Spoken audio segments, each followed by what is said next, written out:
In 1963, Margaret Campbell became the most publicly humiliated woman in Britain. A judge called her wholly immoral. Newspapers printed every sordid detail they could get their hands on. She became the Dirty Duchess, a punchline, a cautionary tale, a woman so depraved that an entire nation felt entitled to their contempt. But here's the thing nobody mentions.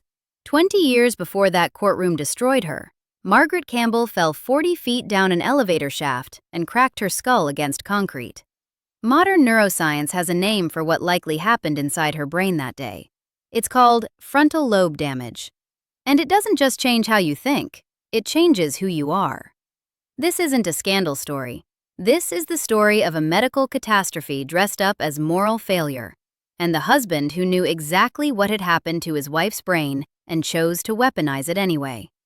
The woman Britain destroyed in 1963 may not have been the same woman who existed before 1943. They may have been, in the most literal neurological sense, two different people. And nobody thought to ask. Ethel Margaret Whigham was born on December 1, 1912, the only child of a Scottish textile millionaire named George Hay Whigham.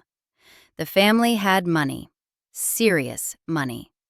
They moved between Scotland, New York, and London, and young Margaret absorbed the polish of 3 continents before she was old enough to vote. In 1930, at her Debutante presentation, she was named Debutante of the Year. The press followed her everywhere. Photographers fought for her attention. Her name became synonymous with glamour, elegance, and the kind of effortless social dominance that made other women jealous and other families envious. But pay attention to what the historical record actually shows about Margaret before 1943. This is crucial. She wasn't reckless. She wasn't impulsive. By 19, she'd ended 4 engagements, including one to Prince Ali Khan and another to the Earl of Warwick. 4 broken engagements sounds chaotic until you realize what it actually demonstrates: strategic calculation. She was evaluating her options with ruthless efficiency. This was a woman who understood exactly how the marriage market worked and refused to settle for anything less than her terms. Control. That's what defined pre-accident Margaret. Complete, surgical control over her choices, her image, and her future. In 1933, she married Charles Francis Sweeney, an American golfer, at the Brompton Oratory in London. The marriage brought private tragedy, 8 miscarriages, and a stillborn daughter before she successfully had a son, Brian, in 1936, and a daughter, Frances, in 1937. 8 miscarriages. Think about that for a moment. The physical devastation, the emotional toll, the grief that accumulates, pregnancy after pregnancy, hope after hope. And through all of it, Margaret maintained her public composure, her social obligations, her marriage. This was not a woman prone to erratic behavior.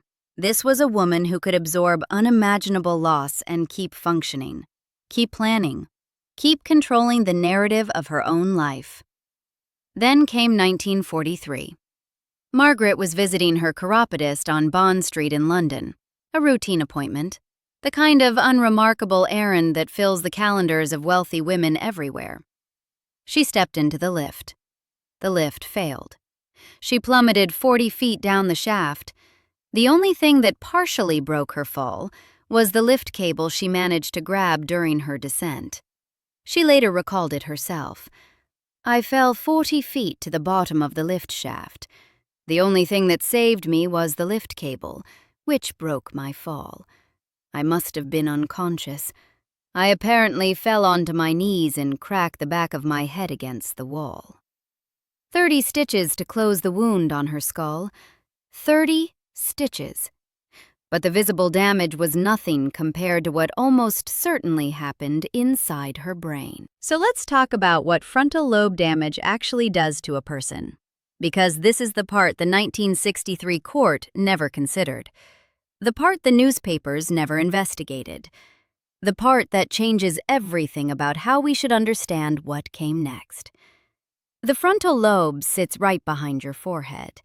It's the neurological command center that governs impulse control, judgment, planning, emotional regulation, and, this is key, the ability to anticipate consequences.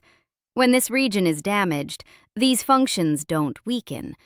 They can be destroyed entirely. The person might retain their intelligence, their memories, their ability to speak and reason.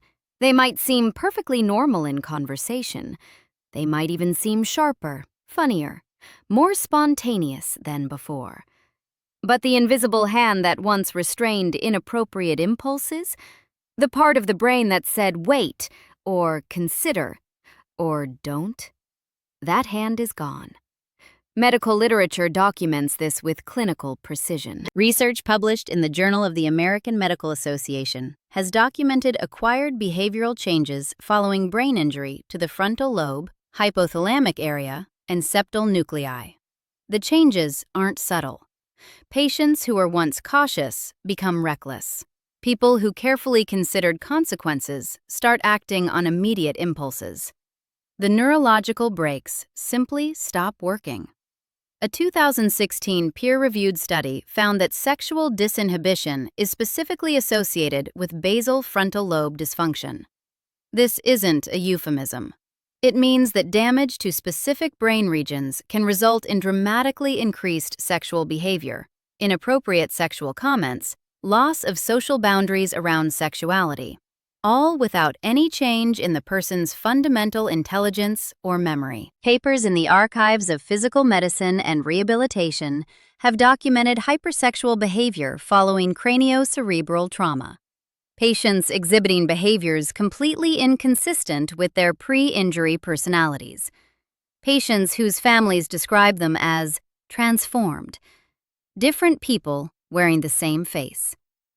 These behavioral changes aren't moral choices, they're neurological inevitabilities, as predictable as paralysis after spinal cord injury, as involuntary as the jerking of a knee when a doctor taps it with a hammer. Those who knew Margaret before and after the accident observed a transformation. The woman who had navigated 4 broken engagements with surgical precision, the woman who'd maintained her composure through 8 miscarriages, that woman seemed to have changed fundamentally. And here's what makes this a prosecution instead of just a tragedy. The Duke of Argyll knew. Years later, when their marriage had collapsed into open warfare, Ian Campbell attempted to have Margaret certified as insane on the basis of her 1943 head injury. He didn't claim she was merely difficult or unfaithful. He specifically cited the head injury. He knew her brain had been damaged. He knew her behavior might well be the consequence of physical trauma. He knew. And knowing all of this, he didn't seek treatment for her. He didn't consult neurologists. He didn't try to protect her from herself or from a world that would judge her harshly for behavior she couldn't control. Instead, he chose to weaponize her illness in a courtroom and destroy her in front of the entire nation.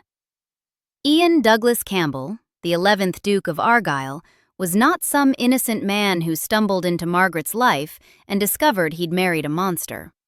He was a predator with a pattern, and the pattern is damning. Born in 1903, Campbell inherited the dukedom in 1949, along with Inverary Castle, the ancestral seat of Clan Campbell in Scotland. The castle was magnificent. It was also crumbling. The roof leaked, the heating barely functioned, the estate was drowning in debt accumulated over generations of aristocratic spending without aristocratic income. Campbell needed money. Substantial money.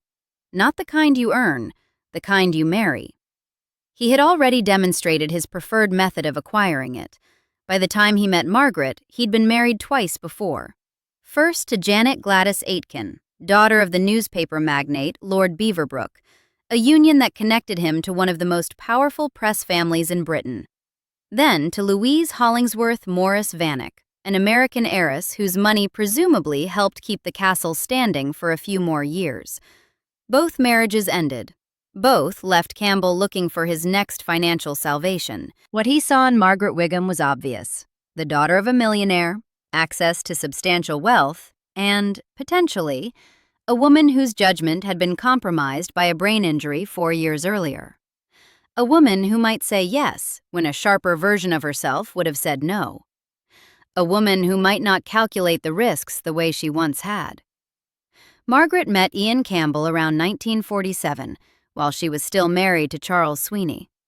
The marriage to Sweeney was failing, but it hadn't yet ended. Campbell didn't wait. He pursued a married woman, began an affair, and positioned himself as the next husband before the current one had been disposed of. Louise, his second wife, reportedly learned about his affair with Margaret while they were still married. So let's be clear about the timeline here.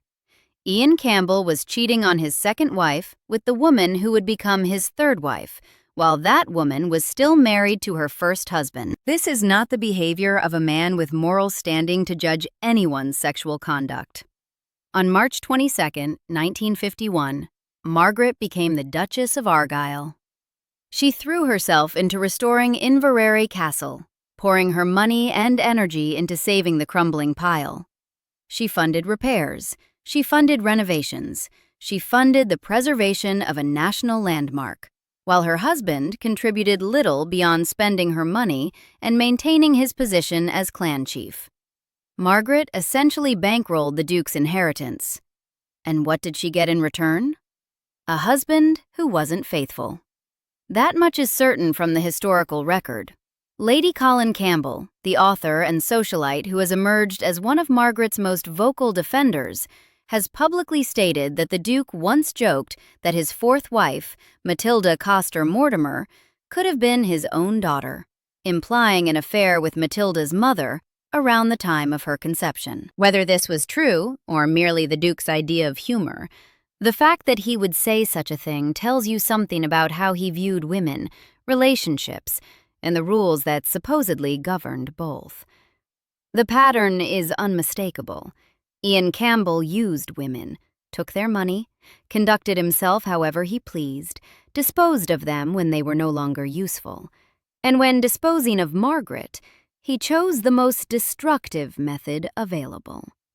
By the late 1950s, the marriage had soured beyond repair. Campbell wanted out, but not quietly, not civilly. He wanted out on his terms, with maximum damage to Margaret and minimum damage to himself. To accomplish this, he needed ammunition, so he stole it. The evidence that would destroy Margaret Campbell wasn't obtained through legitimate investigation or legal discovery. It was rifled from her private safe by her own husband, or agents acting on his behalf. The Duke broke into Margaret's private possessions, extracted her diaries and photographs, and used those stolen materials as evidence in the divorce proceedings. Think about that for a moment. A husband burglarizes his wife's private safe. He takes her most intimate writings, her private photographs, materials she clearly intended to keep secret, and he hands them to his lawyers to use against her in court. This wasn't justice. This was burglary in service of character assassination. And the Scottish legal system of 1963 permitted it. His legal team produced what became known as the List of 88, a catalogue of 88 men the Duke claimed Margaret had taken as lovers during their marriage. 88 names. Think about the arithmetic of that accusation. Margaret and Ian married in 1951. The divorce proceedings began in the early 1960s. That's roughly a decade of marriage. 88 lovers in 10 years means nearly 9 affairs per year. A new man almost every month. The number wasn't chosen for accuracy. It was chosen for impact. The sheer implausibility of it should have triggered skepticism. Instead, it triggered headlines. The list was paraded before the court and leaked to a ravenous press. Names appeared in newspapers. Reputations were shredded. Not just Margaret's, but the men named alongside her. Some of the men on the list were likely genuine affairs. Others may have been casual acquaintances whose names the Duke added for volume. The distinction didn't matter to the newspapers. They had their number, 88. It became shorthand for depravity. Whether every name represented an actual affair, or whether the Duke inflated the count for maximum damage, remains unclear. What's certain is that no comparable list was ever compiled of the Duke's own extramarital activities. No one asked how many women Ian Campbell had slept with during the marriage. No one demanded a catalog of his lovers. His infidelity was irrelevant. Hers was the story. But the list wasn't the most damaging evidence. The Polaroid photographs were.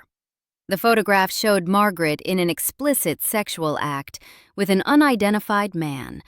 The images were unmistakable in their content. The man's head was cropped from the frame, creating the mystery of the headless man that would obsess the British public for decades.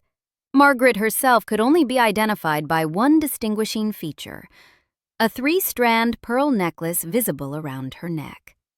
That necklace became the most damning piece of visual evidence against her. A string of pearls, the symbol of refined femininity, worn during an act that refined society considered unspeakable. The question burned through drawing rooms and newspaper offices alike. Who was the headless man? Who had taken these photographs? And how had they ended up in the Duke's possession? This is where the scandal intersected with something far more dangerous: national security. Speculation about the headless man's identity touched the highest levels of government. Candidates included Douglas Fairbanks Jr., the Hollywood actor whose reputation as a charming Lothario had never damaged his career in the slightest. But the more explosive possibility was Duncan Sands. Duncan Sands was not a minor figure. In 1963, he was serving as Secretary of State for Commonwealth Relations in Harold Macmillan's conservative government. Before that, he had been Minister of Defense, a position with access to Britain's most sensitive military secrets. He was also Winston Churchill's son-in-law, which added another layer of establishment embarrassment to the potential scandal. This was the era of the Profumo affair. Just months before the Argyll divorce reached its climax, War Secretary John Profumo had resigned in disgrace after admitting he'd lied to Parliament about his affair with Christine Keeler, a woman who had simultaneously been involved with a Soviet naval attaché. The security implications were terrifying. Had Profumo been compromised? Had secrets been passed? The Macmillan government was teetering.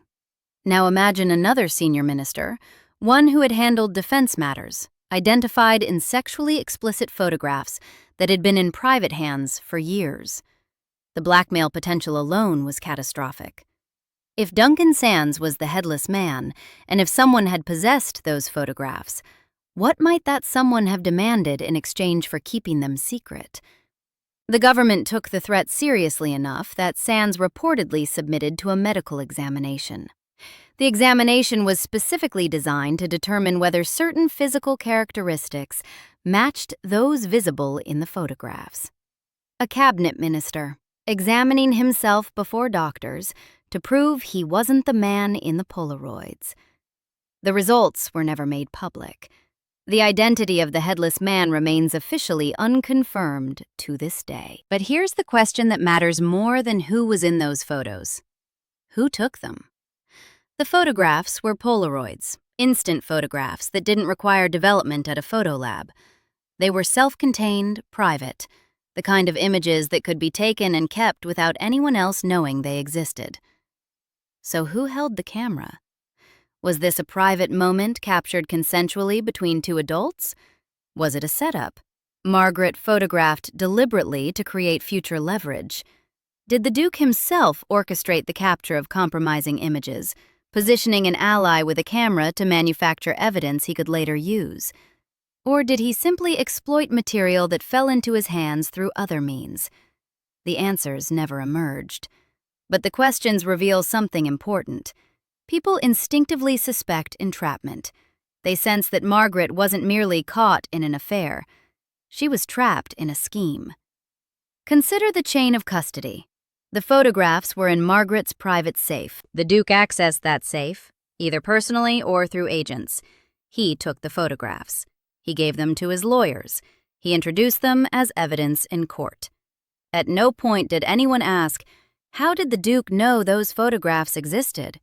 How did he know exactly where to look? Had he been tracking Margaret's behavior? Had he been cultivating sources? Had he been manufacturing evidence? The Scottish legal system of 1963 didn't ask these questions. Lord Wheatley, the presiding judge, allowed the diaries and photographs into evidence despite the obvious questions about how they were obtained.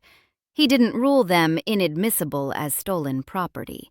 He didn't question whether a husband should be permitted to burglarize his wife's possessions. He simply permitted the evidence. And then he used it to condemn Margaret in the most savage terms his legal vocabulary could provide. The Argyll divorce case became one of the longest and most expensive in Scottish legal history. The proceedings dragged on and on, a spectacle of accusation and counter-accusation that the press covered with undisguised glee.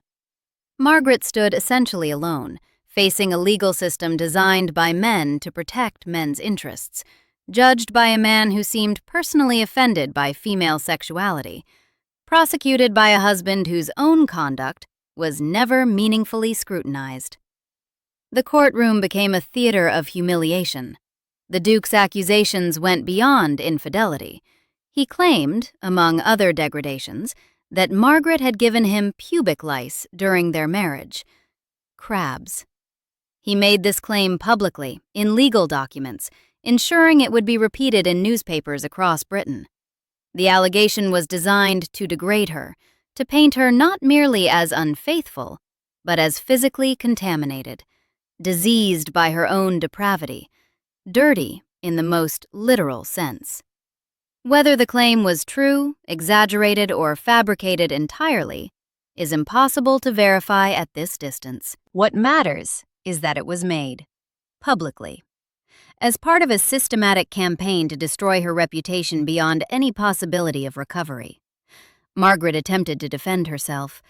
She argued that portions of the diary the Duke had stolen were not genuine records of events, but fabrications, fantasies she had written, rather than accounts of actual affairs. This defense was plausible in theory. People do write fiction in their private journals. But it failed spectacularly in practice. Lord Wheatley didn't believe her. The argument may have damaged her credibility further, making her appear to be a liar as well as an adulteress.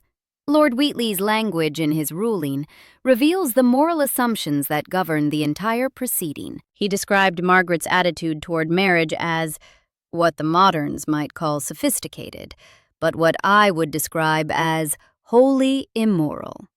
Listen to that construction carefully. What the moderns might call sophisticated. An acknowledgement that sexual attitudes were changing, that younger generations viewed these matters differently, that society was evolving. But what I would describe as wholly immoral. A rejection of that evolution. A determination that whatever modernity might tolerate, his courtroom would not. The word sophisticated was meant as a sneer.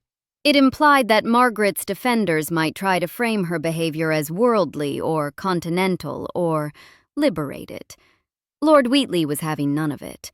In his court, in his Scotland, a woman who took lovers was wholly immoral. Full stop.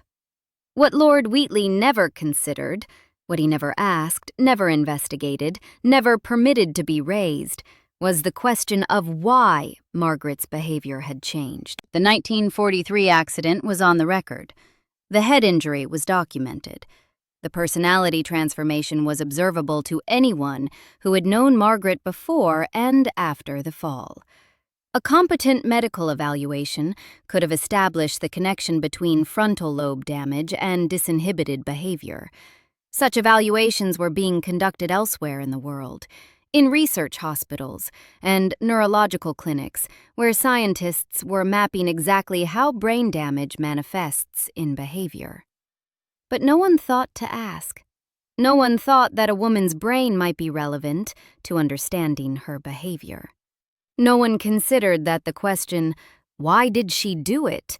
might have a medical answer rather than a moral one. To Lord Wheatley, Margaret's conduct required no explanation beyond moral failure. She was a bad woman.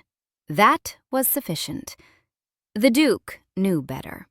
He had tried to have her certified insane on the basis of the head injury. He understood that her brain had been damaged, that her behavior might be the consequence of trauma. And he used that knowledge not to explain or excuse, but to destroy. He knew his wife was injured, and he prosecuted her anyway. The public reaction was predictable and vicious. Newspapers competed to print the most shocking details. The list of 88 became common knowledge. The Polaroids were described in terms designed to maximize both titillation and disgust, explicit enough to scandalize, vague enough to let imaginations fill in the worst. Margaret became a figure of national contempt, the Dirty Duchess, a name that stuck to her like a stain for the rest of her life. She became a punchline, a reference, a shorthand for female depravity. When people wanted to describe a promiscuous woman, they had a ready comparison. She's like the Duchess of Argyll. Now consider, by contrast, the men of Margaret's era who engaged in identical or worse conduct. Douglas Fairbanks Jr. cultivated a public image as a romantic leading man whose affairs were the stuff of Hollywood legend. He was charming. He was debonair. He was photographed with beautiful women at restaurants and nightclubs. His romantic conquests were whispered about admiringly. They added to his mystique. A man with many lovers was a man who was desirable, successful, virile. The affairs didn't damage Fairbanks's reputation. They enhanced it. Errol Flynn was even more notorious. His sexual exploits, which included statutory rape charges that went to trial, a lifestyle of legendary excess, and behavior that would have destroyed any woman who engaged in a fraction of it, became the foundation of an admiring phrase, "In like Flynn." The expression entered the American language as a synonym for easy success, particularly romantic success. Flynn's conduct didn't ruin him, it made him a legend. These men weren't destroyed by their sexuality. They were celebrated for it. Their conquests enhanced their reputations. Their affairs became the stuff of fond anecdote, stories told with winks and knowing smiles. Margaret Campbell engaged in the same essential behavior: extramarital affairs, sexual adventurism, and was obliterated for it. The difference wasn't in the conduct. The actions were comparable. In some cases, the men's behavior was objectively worse. The difference was the chromosome. The Duke, meanwhile, emerged from the proceedings with his reputation largely intact. He had been married 3 times. He had conducted affairs throughout his marriages, including the affair with Margaret that began while both of them were still married to other people. He had stolen private materials from his wife's safe. He had paraded her intimate photographs before a court. He had orchestrated a public humiliation of shocking cruelty. None of this attached to him the way Margaret's conduct attached to her. He married a 4th time, to Matilda Coster Mortimer. He continued to live at Inverary Castle, the castle that Margaret's money had restored, the castle she had rescued from crumbling decay with funds from her family's fortune. He enjoyed the fruits of her investment until his death in 1973. Margaret would live another 2 decades, dying on July 25, 1993, in a London nursing home. She was 80 years old. The fortune that had once funded a glittering social life and restored a Scottish castle was largely exhausted. The Dirty Duchess ended her days in reduced circumstances, her final years a quiet coda to a life defined by a scandal she may never have had the neurological capacity to avoid. The tragedy of Margaret Campbell's public image is that it was constructed entirely by her enemies. The Duke controlled the narrative. The judge amplified it. The press distributed it to millions of eager readers. The Margaret the public knew was a caricature drawn by people who wanted her destroyed. But another Margaret existed, one glimpsed in scattered accounts from people who encountered her not as a tabloid villain, but as a human being. Those who knew her personally have described a woman whose private character bore little resemblance to her public image. She was generous with her time and resources.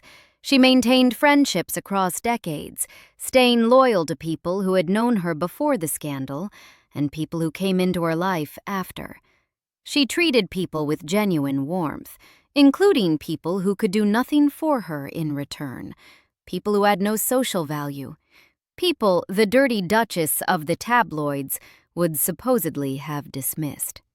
One account from the 1970s describes Margaret stopping to help a stranger who was stranded, going out of her way to provide assistance when she had no obligation to do so. A random act of kindness from a woman the newspapers had taught Britain to despise. These small kindnesses never made the newspapers.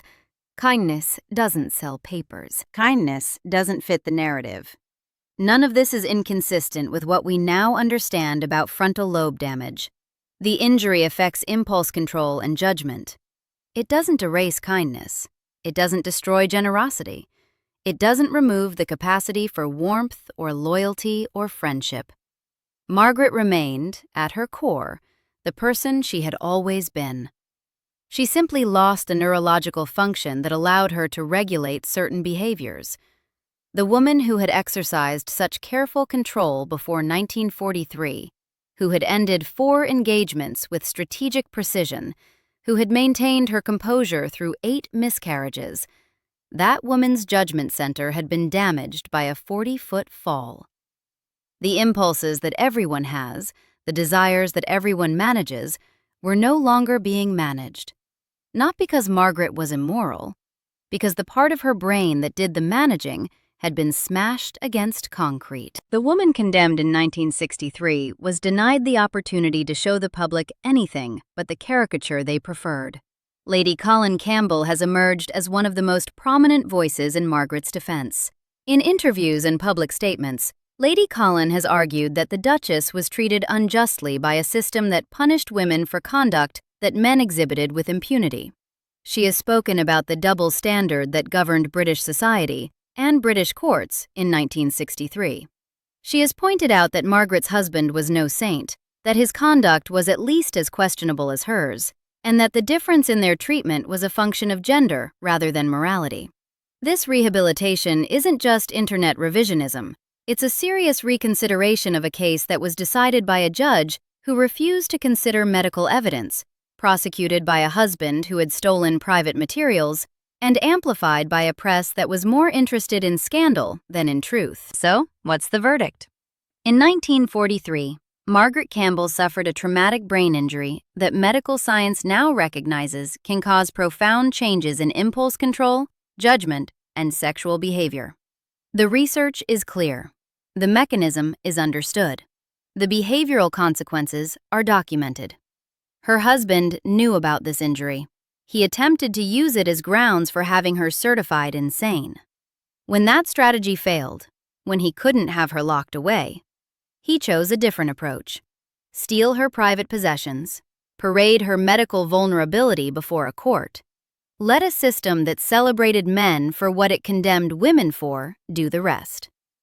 Lord Wheatley never asked about the brain injury. He never ordered a neurological evaluation. He never considered whether the behavior he was condemning might have a medical explanation rather than a moral one. The newspapers never investigated the accident. They never connected the fall to the behavior. They never asked whether the woman they were destroying might actually be a victim of a lift shaft, of a brain injury, of a husband who exploited her vulnerability. The public never considered it. They had their villain. They had their Dirty Duchess.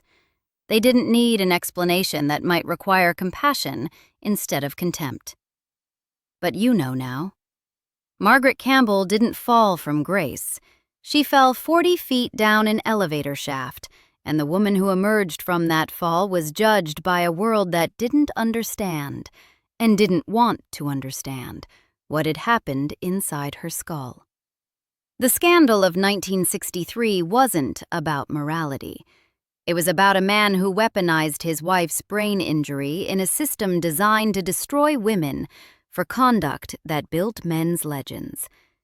It was about a judge who refused to consider medical evidence. It was about a press that made entertainment out of a woman's medical tragedy. It was about a society that had one set of rules for men and another for women, and enforced those rules with glee. Margaret deserved better. She deserved a medical evaluation instead of a moral condemnation. She deserved a husband who would protect her instead of exploit her. She deserved a legal system that would ask why instead of simply punishing what. She deserved a public that would see her as a person rather than a punchline. She got none of those things. 60 years too late, someone is finally saying so. Subscribe for more stories like this.